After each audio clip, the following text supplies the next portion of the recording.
Baik ya, untuk pemeriksaan selanjutnya, cek pada bagian subframe atau rangka pada bagian bawah mesin mobil.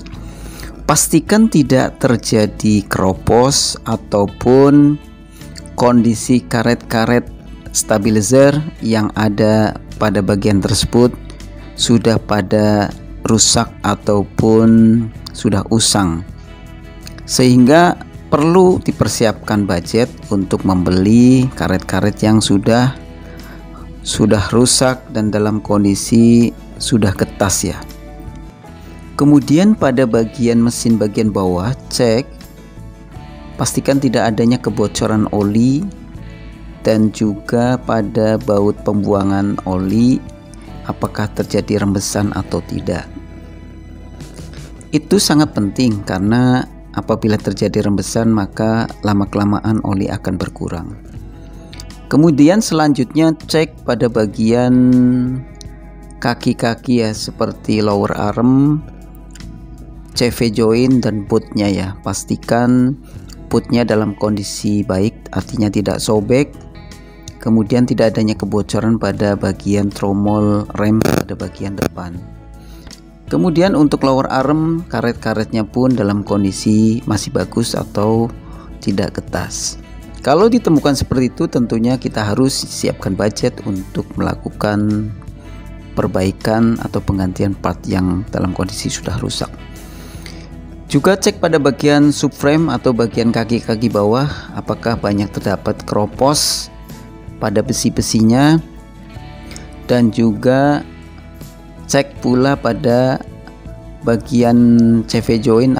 Kemudian pengecekan berikutnya pada shock breaker pada bagian depan mobil ya. Cek kondisinya apakah ada kebocoran oli pada bagian shock breaker dengan cara kita raba apakah ada bekas oli yang bocor. Jika memang tidak ada maka kondisinya aman ya, tidak ada kebocoran.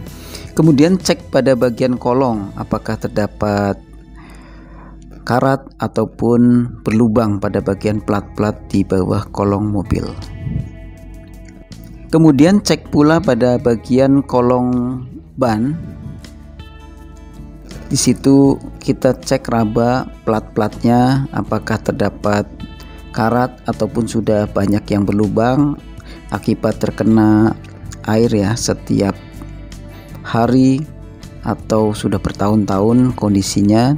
Cek pula pada bagian tersebut, pastikan tidak ada keropos ya pada bodi bagian kolong ban mobil. Kemudian cek pula pada bagian tangki bensin. Ini sangat penting ya, karena tangki bensin adalah sebagai cadangan bahan bakar. Apabila terjadi keropos ataupun kebocoran, tentunya akan berimbas terhadap kita harus melakukan perbaikan. Dan juga cek pada kolong-kolong mobil apakah terdapat karat-karat ataupun kotoran-kotoran yang banyak menempel pada bodi bagian bawah mobil. Kita harus teliti karena pada bagian besi-besi pada mobil jika terdapat keropos akan mengeluarkan biaya yang cukup besar ya untuk melakukan perbaikan. Sehingga sahabat perlu jeli dalam memeriksa pada bagian kolong mobil. Kemudian langkah pemeriksaan selanjutnya yaitu memeriksa kondisi plat pada bagian samping pintu. Cek menggunakan tangan ya, kita ketuk perlahan-lahan. Jika dalam kondisi memang platnya masih bagus, original plat, maka benturannya pun nyaring ya. Tapi apabila pada bodi terdapat empul, maka bodi akan terasa berat pada saat kita ketuk dengan tangan kita.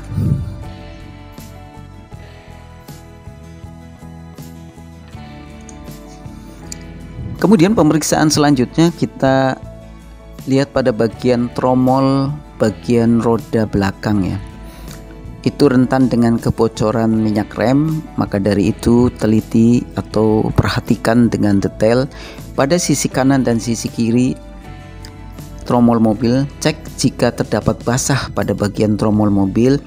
Ada kemungkinan kebocoran pada minyak rem yang bisa berdampak terhadap fungsi dari pengereman mobil itu sendiri, ataupun kita harus mengganti silinder roda jika terjadi kebocoran atau kerusakan.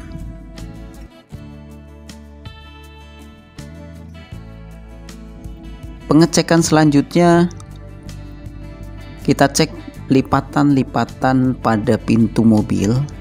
Biasanya kalau dari pabrikan mobil, lipatan pada daun pintu mobil itu sangat terlihat jelas ya bentuknya dan sangat rapi. Namun apabila pada bagian pintu mobil terdapat kerusakan atau bekas kecelakaan atau benturan, maka terdapat cacat pada bagian tersebut. Kemudian selanjutnya kita cek pada bagian bodi di bagian dalam pintu. Kita lihat bagaimana bentuk catnya, kemudian kondisi platnya seperti apa. Kita harus bisa membedakan mana cat yang baru atau cat bawaan dari pabrikan.